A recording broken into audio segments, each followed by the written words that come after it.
John Stonehouse. In November 1974, John Stonehouse was a sitting member of Parliament in the British government. He had served as a minister under Prime Minister Harold Wilson. He was also, according to later investigations, a spy for Czechoslovak intelligence. And he was broke. His private businesses had collapsed. The Department of Trade and Industry had begun investigating his finances. On November 20th, 1974, Stonehouse traveled to Miami Beach, Florida. He left a pile of clothes on the beach. He walked into the ocean. He did not come back. British newspapers published his obituary. Parliament held a tribute. His family mourned. Stonehouse was in Australia. He had flown there using a false identity built from the personal details of a deceased constituent whose records he had secretly accessed. He was living in Melbourne with his secretary and mistress Sheila Buckley. He had been planning the disappearance for months. Australian police became suspicious of a man moving large sums of money between accounts, under multiple names. They investigated him believing he might be Lord Lucan, a British aristocrat who had vanished just 2 weeks earlier after being suspected of murder. On Christmas Eve 1974, Stonehouse was arrested in Melbourne. He was extradited back to the United Kingdom. During the period of his disappearance and subsequent arrest, Stonehouse remained a sitting member of Parliament. While out on bail, he actually returned to the House of Commons to deliver a statement about his own conduct. At trial, he chose to represent himself. He was convicted of fraud, theft, and deception, and sentenced to 7 years in prison. He served 3 years before being released on parole. It was later confirmed that he had passed classified information to Czechoslovak intelligence throughout the 1960s. He had been living 2 lives long before he tried to disappear into a third. Timothy Dexter. In the 1780s, Timothy Dexter was one of the wealthiest men in Newburyport, Massachusetts. He had been born poor.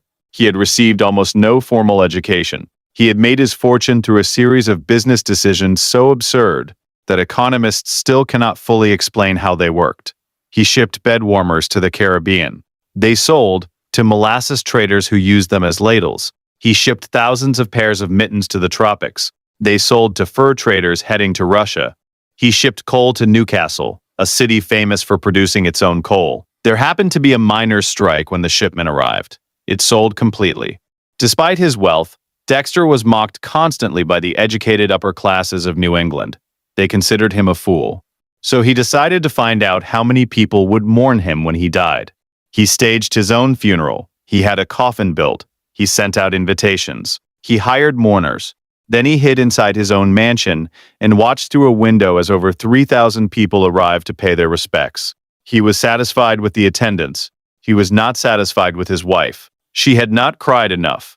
Dexter emerged from hiding, walked into the crowd, and beat his wife with a cane in front of the assembled mourners for failing to display adequate grief at his own funeral. He remains the only man in recorded history to attend his own funeral and assault someone at it. Victor Lustig. In 1925, the Eiffel Tower was falling apart. The French government had no money to maintain it. Newspapers across Paris were openly discussing tearing it down. A man named Victor Lustig read those articles very carefully. Then he made a decision. He would sell the Eiffel Tower. He did not own the Eiffel Tower. He had never owned anything in his life. Lustig forged government documents identifying himself as a Deputy Director General of the Ministry of Posts and Telegraphs. He contacted 6 of the most powerful scrap metal dealers in Paris. He invited them to a private meeting at the Hôtel de Crillon, one of the most expensive hotels in the city. He told them the French government was selling the Eiffel Tower for scrap metal. He told them bids were confidential. He told them to tell nobody. One dealer believed him completely. His name was André Poisson. Poisson paid Lustig the full asking price. Then Lustig disappeared to Austria with the money. Poisson never went to the police. He was too embarrassed. He had been tricked into buying the most famous landmark in the world. Reporting it would have destroyed him publicly. So Lustig came back. 6 months later, same city, same scam, different dealer. He tried to sell the Eiffel Tower a second time. This time the dealer went to the police. Lustig was already gone. He moved to the United States and began selling a device he called the Romanian money box. He told buyers it was a machine that printed perfect counterfeit bills. He sold each machine for $30,000. Inside each machine were 2 real bills he had loaded before the sale. The machine printed those 2 bills, then nothing. By the time buyers realized it was worthless, Lustig had already vanished. He once walked into a meeting with Al Capone. the most feared gangster in America, and walked out with $5,000 of Capone's own money. Capone never got it back. In 1935, the United States Secret Service finally caught him in New York. He was sentenced to 20 years in Alcatraz. Even there, he attempted to escape. He failed. He died in prison in 1947. Investigators later counted the identities he had used throughout his life. There were 47. John Darwin, on the morning of March 21, 2002, John Darwin paddled out to sea in a small red canoe off the coast of Seaton Carew in northeast England. He did not come back. His wife Anne reported him missing. A large search was conducted. Wreckage from his canoe was found near the shore. Everyone assumed the same thing. He had drowned. In early 2003, John Darwin was officially declared dead. His life insurance paid out. His mortgage was cleared. Anne collected the money and told friends, neighbors, and their 2 sons that their father was gone. Except John Darwin was not dead. He was living next door.